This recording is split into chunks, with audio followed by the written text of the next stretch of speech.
welcome to our VIP clinic today. This is the only one that we're offering this week, and Kris Taylor is going to be speaking with us and leading the session today. Before we go into that, I do want to highlight a few things that are going on, some opportunities that you have through the VIP Center. And the first one is I wanted to let you know about Food Fighters. It is a women's coaching circle that we offer through the VIP Center. This circle has been going on for about 9 months. We do have some veteran members of that who have the goal of the circle is to take back your body, but also to just change your relationship with food. We've had ladies in there who have dropped up to 30 pounds, and they've also started to get their heads, hearts, and souls wrapped around their emotional, mental, spiritual, and physical pillars in the process to reset their mindset. So this is a great circle. We do a new cycle every so often, so we're going to be starting one June the 1st. And if you're interested in learning more about that and registering, you can register. It's under my Angie Nuttall page, but it does belong under VIP, but it's under angienuttall.com/food fighters, and you can be a part of that. So today, I'm going to go ahead without further ado and introduce Kris Taylor. So Kris, welcome back. I love having you be a part of the VIP Center and all of the wonderful things that you're doing. And today your topic is about moving from knowing the way to finding the way. So I'm excited to hear more about this and how you're going to connect with the folks on the call. With that being said, you are welcome to take control now and go for it. Yeah. Well, Angie, thanks for the invite. It's always wonderful to do work together, and our paths continue to cross in really wonderful ways. Before we get started, I'm going to pop into gallery view. And since we are a relatively smaller group, it's not a cast of hundreds, if I'll just kind of go down the gallery as I can see it, I'll just have everybody introduce themselves and share your name, where you're located, what you do to make a living, and this is in like one sentence, just a snapshot, a little snippet, and one thing that you found challenging with the whole COVID situation. Angie, do you mind getting us started? Angie Nuttall, me? Sure. And then we'll do Angie Redmond, and then we'll do Simona, and then we'll do Jennifer and Shauna. We'll have to be Angie N and Angie R. Yeah. Well, you all know me. I'm Angie Nuttall, and I am in Indianapolis. I am the founder of the VIP Center, but I'm also an executive business coach. So I work with corporate and entrepreneurial business people. I do have a focus on women, although I still work with men through my School of Executive Presence. And COVID-19 has been an interesting, rapid change to adapt being in business, adapting the business to that, and we're coming through it. There's been some bumps in the road, but I'm seeing the light at the end of the tunnel, and I'm very glad for that. Very good. Well, looks like Angie had to step off. Simona, how about you? You unmute for us. Thanks, Kris. It's still early. Simona Rising. I am Director of Programs and Operations at a small nonprofit. And also I'm starting as an entrepreneurial intern at the VIP Center. So I'm really excited about that. COVID, gosh, I really like doing Zoom meetings, but I find that I tend to do them all day, every day, and I get just exhausted by the end of the day. But I like the face-to-face. I miss being with people. Yeah.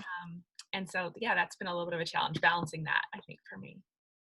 Well, and there's some good research on why we're exhausted after Zoom meetings. And Yes. It's true. Like Yeah. I was a big Zoomer before, but now that it seems like they're back to back, I'm like, oh, this is really, really challenging. It's both a gift and a challenge, right? Yeah, absolutely. And with as many things in our lives done to excess, they tend to undermine us. Yeah. Angie, you're back. Angie Redmond. Yes, I had a little bit of a spill off the desk, had to take care of momentarily. Uh-oh. Uh-oh. Um, Another Angie. My name is Angie Redmond. I'm the president of Strive HR, where we help organizations achieve best workplace statuses. And I work with companies in the technology, manufacturing, and financial services sector. If a company's had the opportunity of being a best workplace and unfortunately fallen off, I work to help them get back on that list and reap the rewards of why it is great to be a best workplace.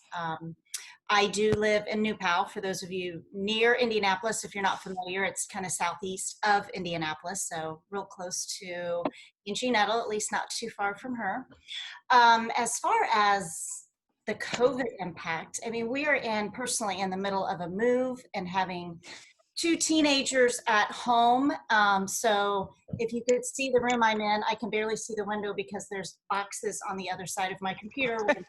In between Zoom calls, I'm trying to move things over to the new house. So that with having kids at home on e-learning, it's been created a few obstacles with trying to have heads down time to be able to develop content for my business. So and I'm somebody who really enjoys talking with people more so than heads down time. So that makes it even a little bit more challenging, but I'm working through it and learning how to better prioritize my time. And when it's quiet, even if it's for 30 minutes, you take full advantage of that time. That's right.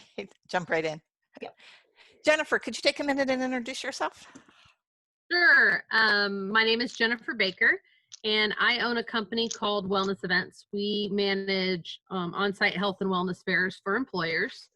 So if you can imagine on-site health and wellness fairs, COVID basically drew our business to a halt. So we've had to just stop and do some revamping. And so we're slowly working through that and then trying to manage, again, the same as Angie mentioned, having children at home, a husband that's working at home, everybody fighting over computers to do e-learning. So I'm very thankful school is done. I bet. Thanks, Jennifer. Shauna, for you?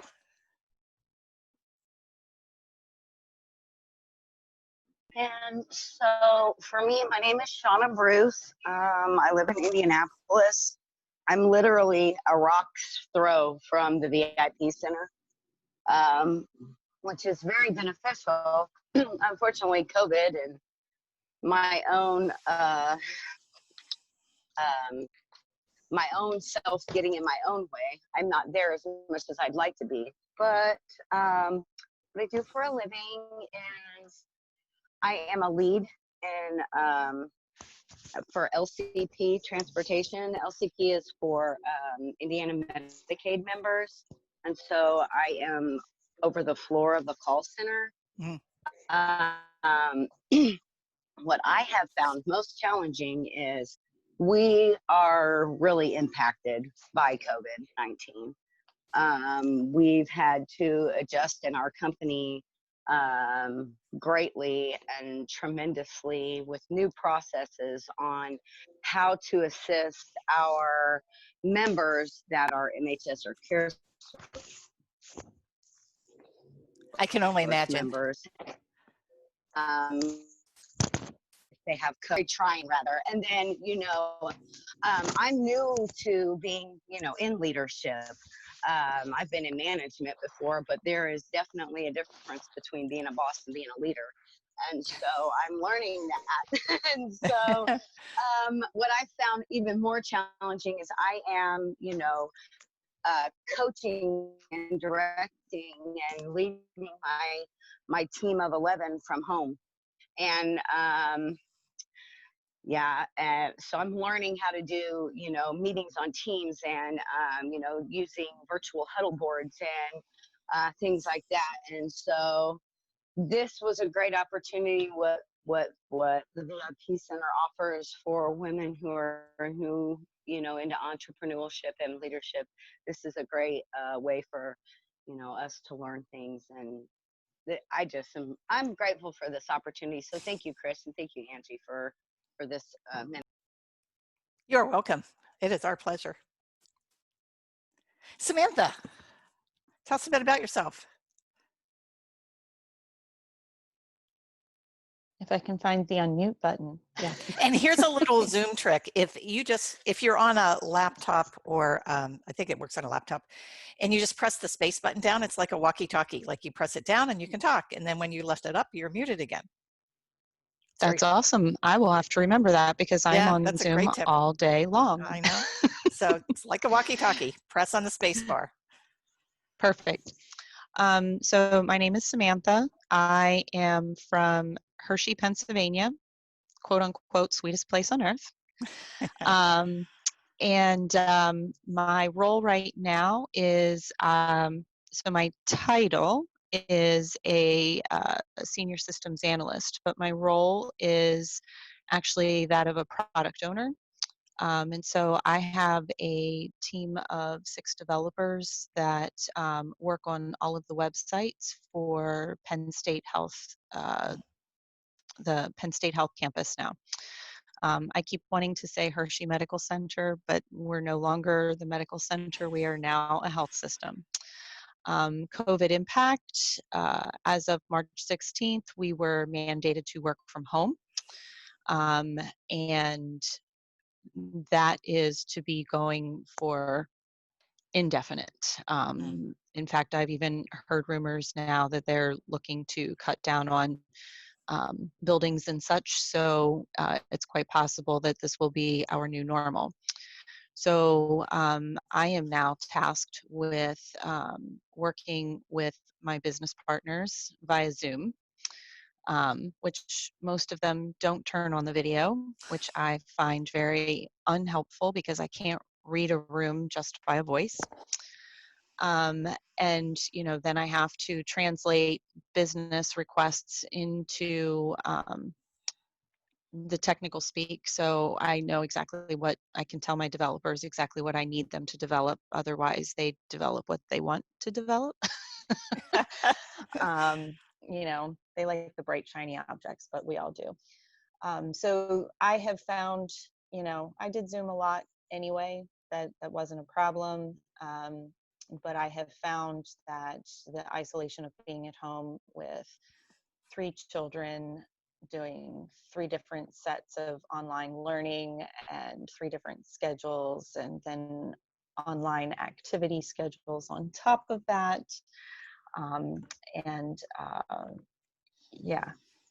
Yeah. Process of a divorce. It's like, you know, could we pile a little bit more on there all at one time?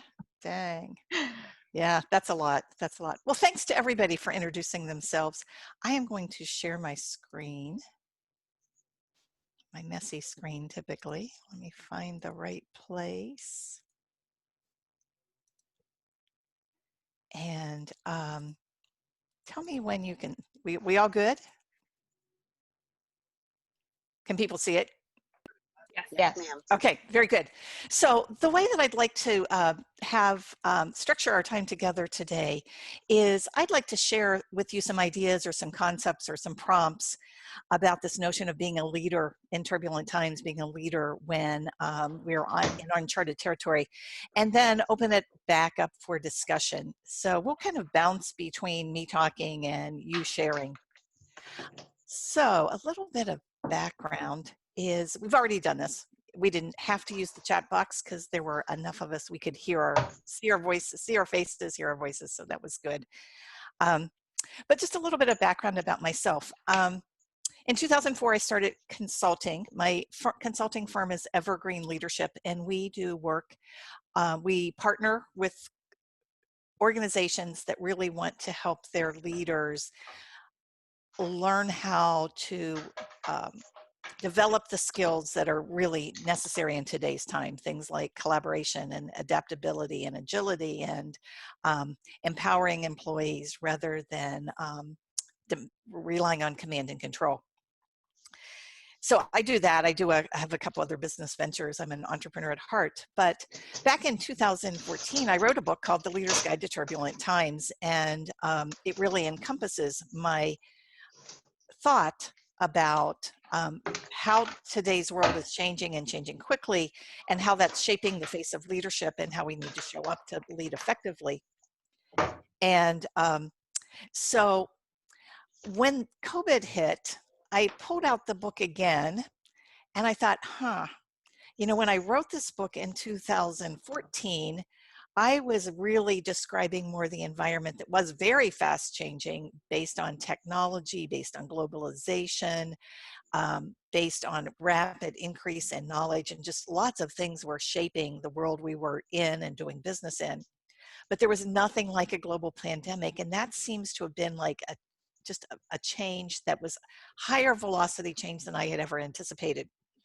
And I asked myself the question as I went through that content and that thought leadership, I thought, what is it? Turn the air off. As I looked back through that work, I thought, what are some of the real relevant topics that I talked about then that really apply now? And the topic that we're going to talk about today is one that I think resonates even more strongly. It's that idea of in turbulent times, when things are changing quickly, are all those things that we tend to rely on in a more stable environment, like the leader that has all the answers, the person that you can be a go-to and you can, kind of manage things because they're pretty familiar, go out the window. So that idea of how do you lead? How in the heck do you lead a group of people when you've never been there before?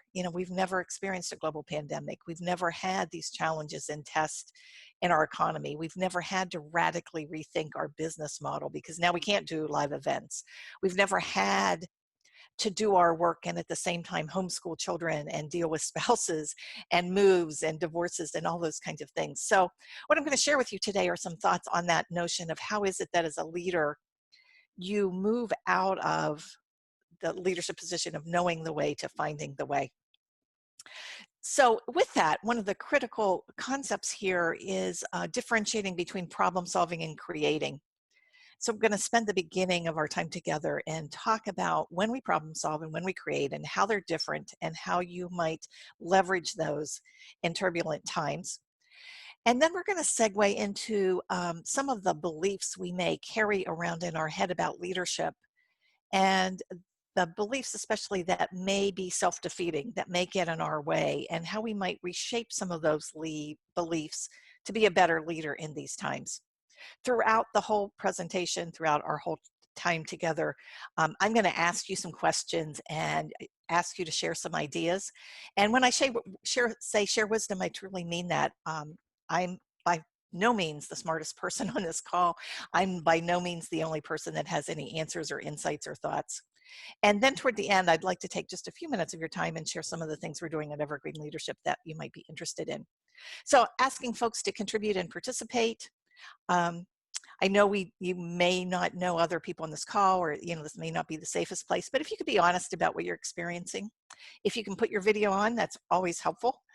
And if you're not speaking, just stay on mute so that we can have a good experience for everybody. And Angie has agreed to monitor the chat box. So when I'm in presentation mode and you've got a question or a thought or an insight or something you want to share, just pop that into the chat box if it's not at a time where we're doing some open sharing. So to start us off, some words of wisdom from Peter Drucker, and he's a business writer, consultant person that I think offers lots of wisdom. And I think he was far ahead of his time because a lot of his work was done in the 60s, 70s. And when I go back and read his work, it just still resonates deeply with me.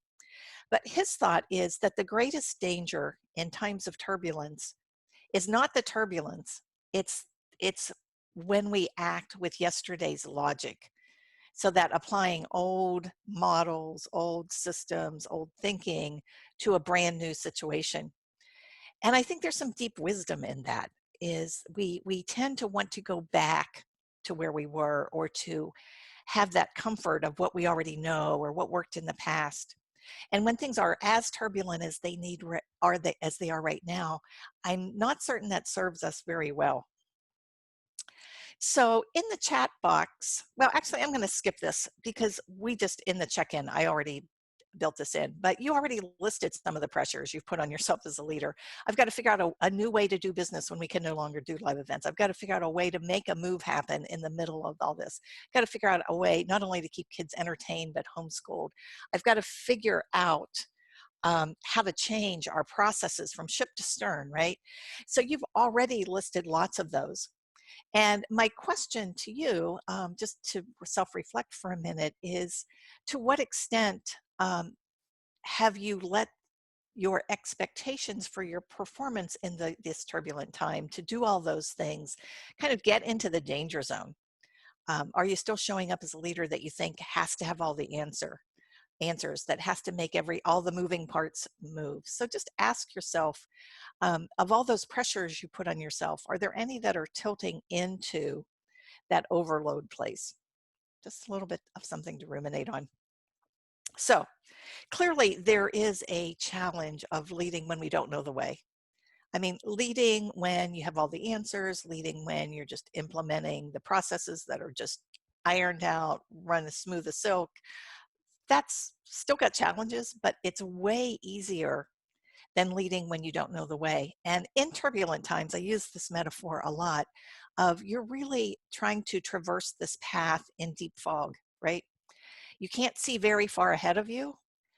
You know you've got a destination that you're getting to, but it's so foggy you can't even see that destination. In fact, you can't even see the next maybe steps beyond the next one or two.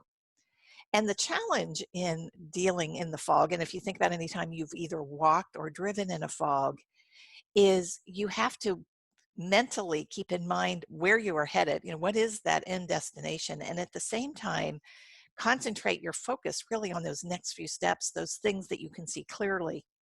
And you will recall, as you've either walked in fog or driven in fog, that as you take those next two steps, the next part of the path gets a little bit clearer, and the next part and the next part. And I think that's a really great metaphor for leading in turbulent times, that idea of get really strongly grounded in where your destination is, even though you can't see it. You've got to still put some words and some images and some visuals on where it is that you're heading.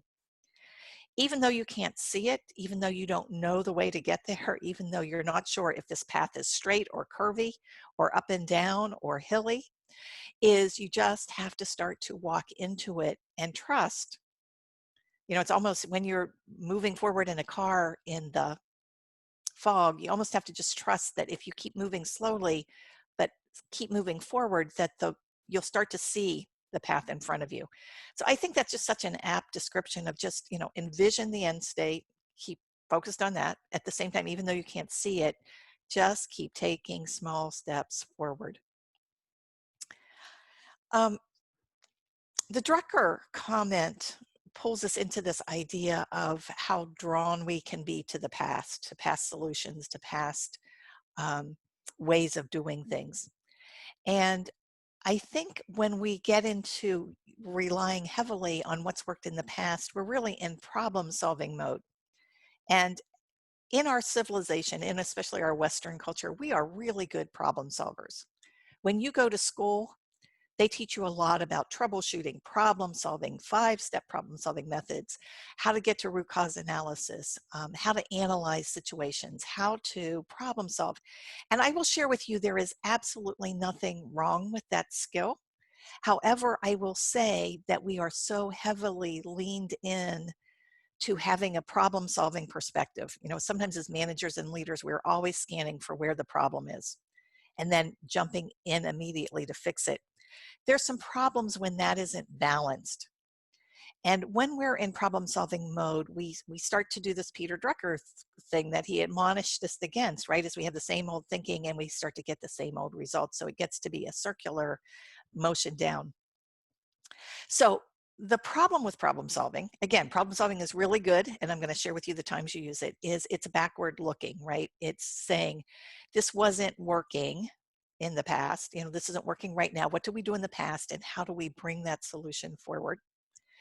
We can absolutely get locked into familiar patterns and biases, like, oh, I know what to do when that problem happens. We do XYZ, right? Here's the thing that we do. We tend to, in problem solving, want to apply really quick fixes. We want to just make the problem go away as quickly as possible. And think how many times you probably have said, man, I got that problem solved really fast. I was really efficient. And so we like that problem to go away, and the quicker, the better. But when we do that, when we apply that quick fix, typically it's something we already know, and creativity gets shortchanged. And as you know, oftentimes when we apply those quick fixes, it doesn't really fix the problem. Sometimes it does, right? And sometimes it doesn't. And problem solving really doesn't work as well as we would like when we're in novel, unknown, uncharted territory. So the flip side of problem solving is that idea of approaching things with a fresh set of eyes, with creating something new, something different. And there are some problems with creating as well. And especially I think creating in a business environment. As business women, we sometimes believe that creativity is for those artsy fartsy people. You're like, it's not for business people. And if there's one thing I love about Angie Netto in the VIP Center is that she merges both so wonderfully, right? There's such a creative vibe to that. And she's about the best business person I know.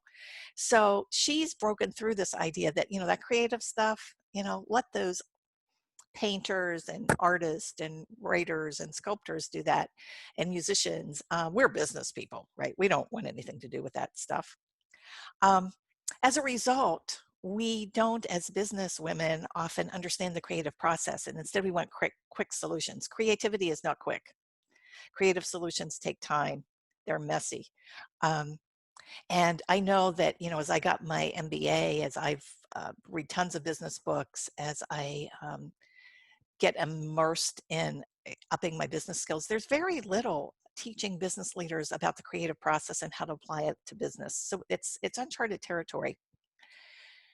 The other problem with creating is it's an approximate process, right? You think about the artist who's got a canvas and they put a little bit of paint on it and they step back and then they apply a little bit more. And so it's not efficient. You can't just do it perfectly. You can't do it quickly. And it's a more wandering way to get there. So that in and of itself creates some angst in the business world, right? We want to be efficient. We want to drive all those costs out that we don't have to. It's messy. It's really messy. There are dead ends. It takes a long time. I think about Thomas Alva Edison and his creativity in coming up with the incandescent light. It took him several years. It took him a warehouse that was filled with materials. It was something like 10,000 failed experiments until he got to the first little glimmer of hope. And that glimmer of hope was an incandescent light that lit for a number of seconds, not minutes or not hours. That's a really messy process, right? So creativity can be messy, and it is fraught with failure. Thomas Alva Edison had to experiment with 9,999 things before he found that one that worked. And often in our business environments, and as I work with corporate clients, failure is not an option. We go to great extents to save face. We go to great extents to make sure things are fail-proof. We know that if we try something and we risk and it's not the success we entailed, sometimes it's a career affecting. So we've got to get comfortable with the fact that it's messy and there's lots of failure with it. And, for all those reasons, the space for creativity in business is sometimes very limiting. And I think that ultimately will either be our undoing of some organizations that can't merge creativity with problem solving. And for some, it will be their lifeblood. I mean, you think about Apple and how they use creativity, or some of the cutting edge firms, they know how to get creativity to work for them. So it also goes against our propensity as business managers, right, is to be in control, to have the plan, to manage things, to optimize things, to embed stability. So for all those reasons, we've got lots of, antibodies against creating in a business. And it's my proposition to you, or what my theory is that we need both.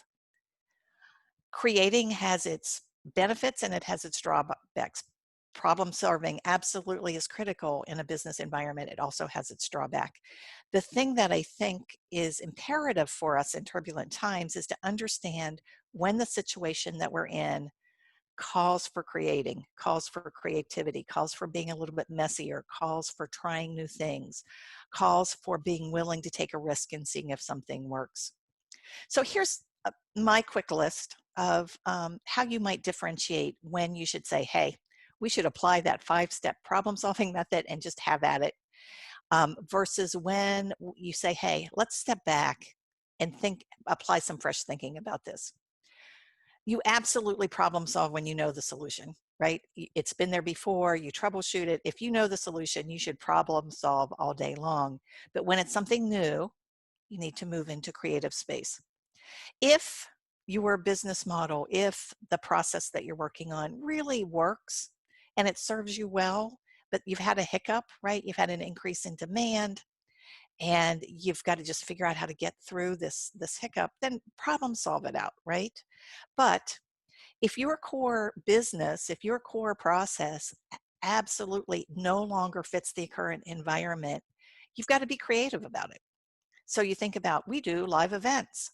Well, not any longer. So we can't, our old way of doing business doesn't work, at least right now. We have got to be new, novel, think out of the box. The question is this something that serves you well, or do you want to create something new? You can think about it about your products and services. Is this something that you want to revive new life into, or is this something that you really just need to obsolete? So the more you want something dramatically different, the more you want to be in creative space. So you're asking your questions, is my product or service still relevant in the market? If it's not, time to create something new. Problem solving works really, really well when you can isolate a specific problem or a specific part in the system that's broken down. But when the more complex and the more interdependent the situation you're facing in, the more you're going to want to apply creative solutions. And, I think this is the bottom line is you problem solve when you want that irritation, that problem, that thing that's not working to go away. You just want it to start to work smoother.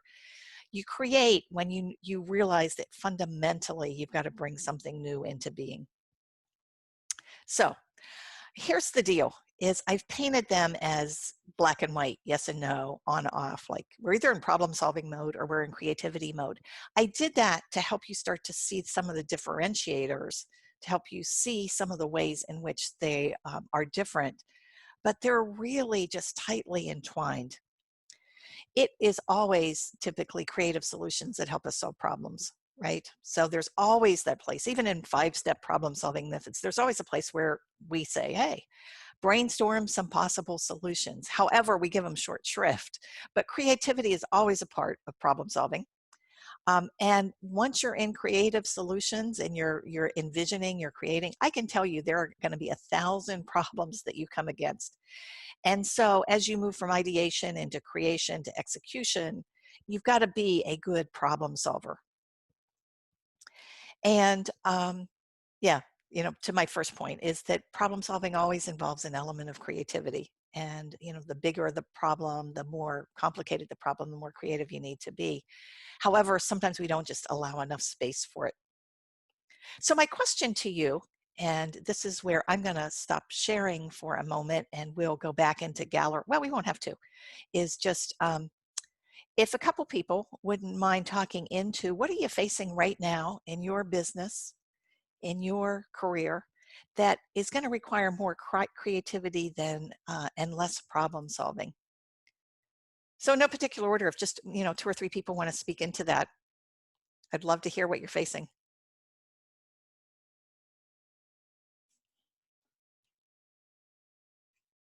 Ange, what's been going on in the chat box? I guess I could look.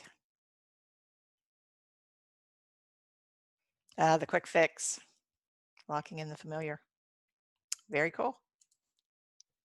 Sorry, Kris. I'm on a smaller screen, so I'm I'm having sorry. things. I got it. Sorry. Yeah, you got to the chat box before I did. But Yeah, some great comments there. Just a couple people chime in. What are you facing right now that you need to lean more into creative thinking, creative approach, a creative process than You know, it's been fun to watch on YouTube the creative solutions for entertaining kids while you're at home. I'll be happy to share something.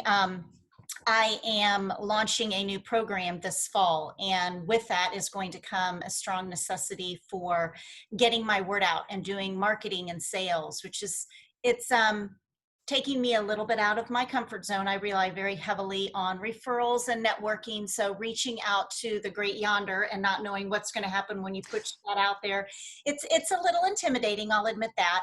But with that, I understand comes the necessity to get creative with putting together what documents I'm going to put out there. You know, just a simple PDF of a platform that I'm trying to launch almost paralyzes me, because to sit there and create a PDF is not something that's part of my typical day. Yeah. And so the brain power that exerts for me versus someone who is very visually creative, it takes 10 times as long for me as it would for someone else who enjoys doing, you know, graphic artist work and things like that. So I'm trying to take a step back and say, how can I solve that problem by possibly having someone help me with that? Maybe somebody who's looking for internship work that I could not only help mentor and help grow them, but it'll also help solve my problem too. So just really trying to take a step back and saying, I know this is my outcome and I know this is a shortcoming of mine. How do I get to that step of what I need in as short of period of time as possible,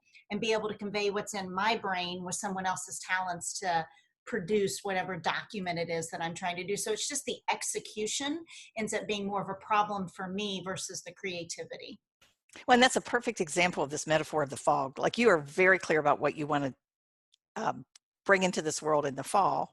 Mm-hmm. You take the first step to say, hey, I'm going to have to market this differently. I can't rely on meeting at Starbucks over coffee, you know, my typical ways.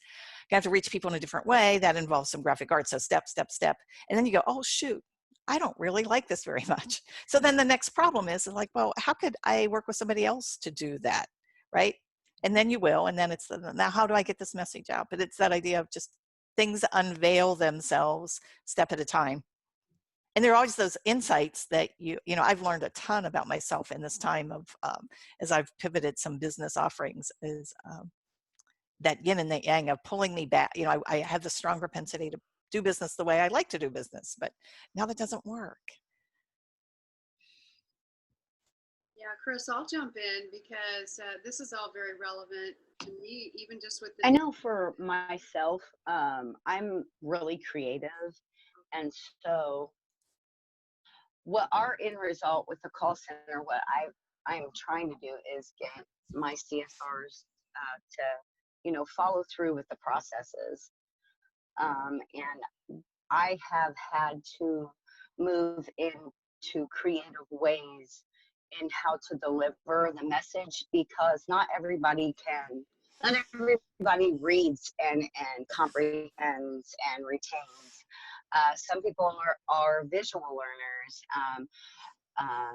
Some people are hands-on, and unfortunately, when we are working from, you know, a remote location, we're not able to be there with them to, you know, teach them the new processes hands-on. And so I've had to, you know, move into creative places to try to get them to comprehend or retain that information. And what challenge I'm finding is, no matter what creative way or method I come up with to deliver, you know, the message or the new process, it just doesn't seem to be sinking in. And so I'm running into issues of, is this a skill or will thing from the CSRs? And so that's currently my challenge with, you know, trying to come up with something creative to move from, you know, it's an old process, it didn't work, or we've had to revise it and then deliver it. There's like a communication gap, and that's what I'm faced with right now. So you've tested, you know, 9,900, like you just have to keep looking, right? Well, Yes, and ma'am. also, Yes, yeah, ma'am. I would encourage all of us to, the thing that I know about people in times of transition and turbulence is our ability to attend, our ability to absorb information, our ability to be on our best is stretched, right? there's so much information coming at us, and we're, we kind of get back into more of that reptilian, we're all not sure about this. So giving people a little bit of grace, that normally something that they could have done maybe, picked up in an hour might take them 2 or 3 hours. And it's less about them often, and it's just more about the environment they're in. Maybe one more example of something that's requiring creativity, or that perhaps you've been treating more as a problem, but perhaps this is the time to put a more creative spin on things. This is Jennifer. I think for myself, I mean, we've had to go back and totally revamp our business. So we sat down and just whiteboard what we can do and how we can help employers still keep their employees engaged. So, I mean, it was a concept that we came up with from, lots and lots of creative thinking. So it was a stretch for me in some ways, and in others, it's things I knew and I had discussed with others that we needed to do at some point, but it wasn't my skill set, as Angie mentioned. It was something I had to tap into somebody else for assistance on. Yeah. And, I just encourage you to remember that as you move from businesses that were humming along into creative space, it is messier. It takes longer. You're going to have failed attempts. It's going to be frustrating at times. And as a leader, just understanding that that's part of the process. So let me share with you, thank you to each and every one of you for that sharing, is the shift that is required for leaders. And it's a lot about mindset and belief. And it's that idea of, it's a really comfortable spot as a leader to know the way. But right now, you've got to trust more in your ability to find the way. Before, you might have been rock solid sure that you knew the processes, you knew how to run this business, you knew how these things worked. Now your confidence needs to shift into, I don't know, but I am confident that either I can find the way or we can find the way. The other shift that I encourage leaders to make is sometimes we want to shoulder everything, like it's all up to me to do the 100 things to fix the processes, run the business, figure out the new business model, create the graphic design folders, homeschool the kids, keep the hubby out of whatever. So that idea of shouldering everything versus it's up to us. And it depends on who's your team, right? It could be your work team, it could be your family unit, but sharing that responsibility of getting to this new place as a shared joint responsibility versus something that relies totally on you. That notion of you must be, as the leader, the person that's in control, have things buttoned up, have things perfect, versus, I just have to stay open and I just have to stay curious. And if I can stay in curiosity, if I can stay open, if I can stay flexible and fluid enough, the right way will emerge. The path will come forward. You've got to shift from this fear of failing to get being more fearful, not of failing, but being fearful of not adapting. And that's a huge shift, right? Because the fear of failure means I'm going to maintain appearances at all costs, right? I've got to maintain the status quo. I can't look messy, unprepared, whatever. I can't admit I don't know. I think the thing that we all should be more fearful of is I'm more fearful of not taking those risks. I'm more fearful of not stepping into an unknown future, because I know if I can't do that, I can't adapt. And if I can't adapt, I'm going to go the way of Kmart. I'm going to go the way of JCPenney's. I'm going to go the way of all those organizations that were so fearful of failing that they failed to adopt. So the question becomes, what are you afraid of? Be afraid of not being relevant anymore. Be afraid of not hitting your market. That shift from feeling like you got to get it right, you got to get it polished, you got to get it perfect, you can't throw out an idea until you've thought through all the 6,000 nuances, to just let's make progress. I mean, that's the foggy road metaphor. Like, let's just take the next step. Let's just continue to make progress. It doesn't have to be perfect. We're not going to know exactly. We're going to try something and see what works. It's a mind shift from scarcity and closure into abundance. that idea that scarcity means, especially in this context, there's only one way. We know the way. It's got to be the way. It might be my way. Into abundance is, there are a lot of different ways we could approach this. There are a lot of different services we could offer to our business clients in ways that we hadn't before. There are a lot of different ways to find new people for this program I want to launch in the fall. I just need to find them. There's an abundance out there. I just need to be willing to explore them, to stay curious, and to figure them out. It's a shift from control into creativity, and from forcing a solution or coming up with that quick fix into flowing into new opportunities. So I'm looking at our time a bit. I'm just going to pose a couple questions for you to walk away with that are good reflection questions. And one is that, what's the cost of this feeling that as a leader, you must be the all-knowing, all-perfect, and that you have to have all the answers? What's the cost to you? What's the cost to the people you lead? What's the cost to the clients that you serve? What's the cost to your family? So think about that idea of, what is that cost of feeling like you've got to always be in control, buttoned up, perfect, have it all under control, do it all. And as women, I think there's a huge cost that we pay for this. The other question I'd like to pose for you is, as a leader, where does your need to, quote, be in charge get in the way of finding new solutions? Do you feel like you sometimes don't allow other people to contribute? Are you sometimes closed to ideas if they're not yours? Are you afraid if you ask for ideas that you're going to reveal the fact that you don't have the answer? How comfortable are you with pursuing an idea that sounds a little out there, a little like, well, we've never done that before? So how comfortable are you as a leader of stepping into that less defined, murkier, creative space? And the other thing I'd like you to rethink about as a leader is maybe reframing failing. And that, I think, is one of our biggest, most human things, is we don't want to fail. We don't want to look bad. We don't want to look like we don't know. So what if, instead of painting it or saying, I'm afraid to do that because I might fail, or man, this is really a makes my stomach all in knots because I'm afraid I'm going to fail. What if we reframe those things that didn't hit the mark, that didn't exactly turn out, as a mistake? Mistake's a lot lighter term than failing. Like, oh, I made a mistake. That's okay. I goofed up, right? That was a learning step. It wasn't a mistake. It wasn't a failure. It was just, hey, that was something we did to test the water, and we learned a lot from it. Here's a different reframing.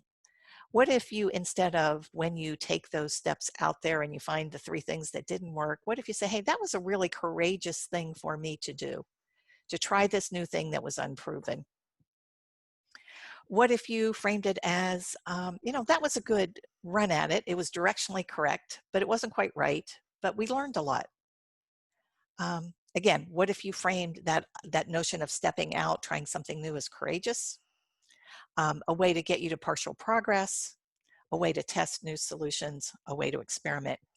And so as women, not only do we put a lot of pressure on ourselves to aim for perfection, to not show our vulnerabilities, I think society amplifies that.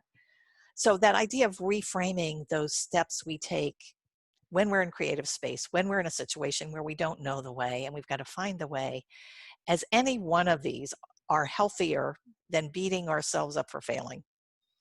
And you can pick the one that makes sense for you, even if you say, it wasn't a failure, I just goofed up. It wasn't a failure, it was a courageous act of stepping into the future. It wasn't a failure, it was a test. It wasn't a failure, it was a learning step. I think just this mind shift alone enables you to lead so much more capably in times of turbulence, and enables you to role model exactly what you want other people to be doing at this time. So a question for reflection is, we often bury failures or hurry to get through them, right? We don't want to think about that. That was painful. That was awful. So, good food for thought today, maybe as you take a walk, maybe as you do some reflection or have some quiet time. Is there a failure out there in your past that maybe you need to dig up a little bit and spend a little more time so that you get the benefit of learning from it. So my question is, what is one takeaway that will help you lead better in turbulent times? And I want you to think on that for a minute. While you are thinking about that, I'll ask you to multitask. I'm going to share just a couple things that we're doing at Evergreen Leadership to help. And then we'll come back, and I'll keep the mic open for as long as you want to share some of your ideas. So one of the things I realized is I have this wonderful book. It's available on Amazon. It will help you get grounded and help you be a better leader. It will help you cast vision, and the whole middle part of the book is about creativity and doing creativity in organizations. And then how is it that you grow and develop people? So that's one way. One of the things I'm shifting is I had kind of downplayed the book and hadn't promoted very much, but I've realized that it's a really good guide right now. The other thing that I realized is a lot of my work is done face-to-face, and that wasn't going to happen. So one of the creative spurts I've had since the middle of March was to put together my wisdom, my thoughts, some of the research on how to excel in a virtual workplace. So I have created a series of 3 online courses. It's a combination of videos, some really good learning guides that you can pass out into your organization, some tools and templates. It's totally online. It's branded at 3 different levels for how to lead virtual teams, how to hold effective virtual meetings, how to work well virtually. And the cool thing about it is that as an organization purchases it, we customize it for yours. We don't customize the content, but you have your own unique landing page. So you, in essence, make it your own. So if anybody is working with an organization or in an organization that would like to help their leaders and employees and associates work better in a virtual workplace, this is a great solution. Would love to talk to you about that. And secondly is I'm doing some other webinars that are offered at no cost in conjunction with the Purdue Alumni Association. I'm going to repeat the one that we did today. It will be a very different experience because it'll probably be over 100 people in the audience. So this was fun because we had a more intimate conversation. But I'm also on June 2nd doing how to find focus, strength, and flexibility in turbulent times. And then on June 16th on using gratitude. You don't have to be a Purdue Alumni Association member to join the webinar. You just go to their website and go to their events and register, and I'd love to have you there. So with that, I'm just curious to hear from a few people, or maybe everybody, of what resonated with you in our conversation today, and what's one takeaway? Yeah, Kris, as everybody's getting ready to unmute and answer that question, just a few comments in the chat, especially when you did the piece around the mindset shifting. So that really resonated. Simona is saying that it was a helpful cornerstone, and even just using the word abundance and the whole aspect about reframing the way that you're thinking. Angie Redmond brought that up, and then Angie also had some feedback about and maybe Angie, you can elaborate on this a bit, but having to limit some conversations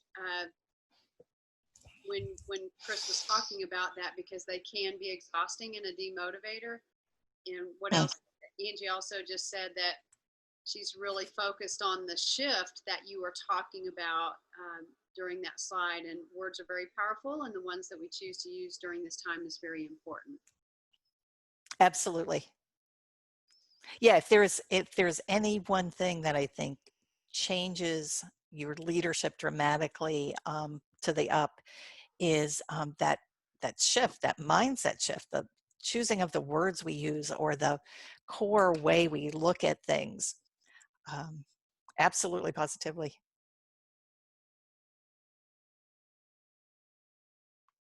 So would love to hear some other voices chime in about something that resonated, something that was a takeaway, something that you could add to the conversation. I have something, Kris. This is Shauna. I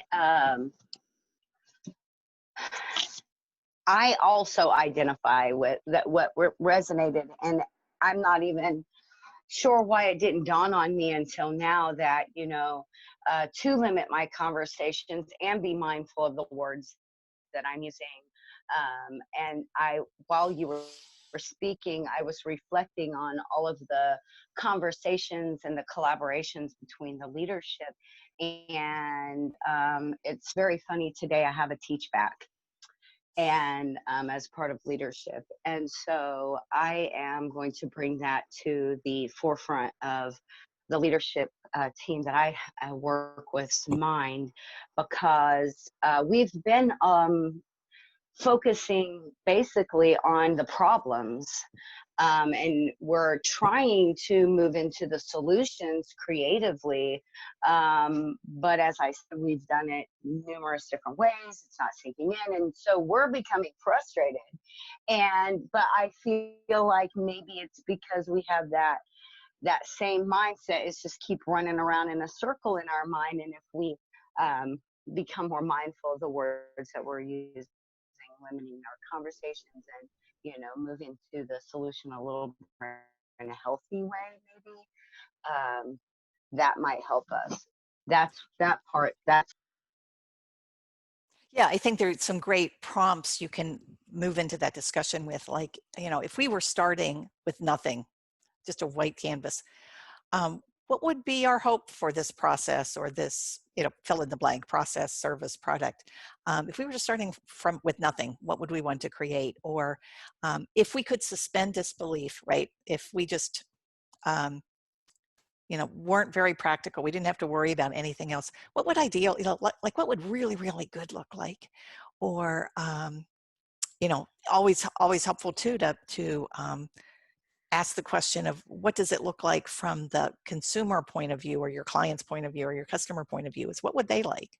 But there are lots of great prompts that can help people get out of mucking around with the nuts and bolts and raise their head up and look at a bigger picture.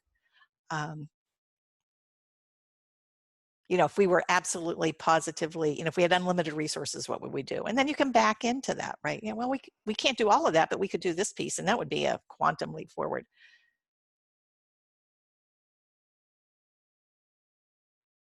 Other thoughts, other insights?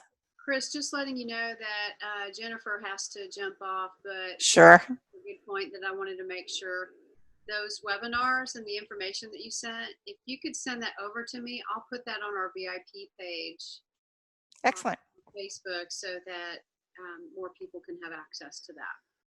Yeah, that'd be awesome.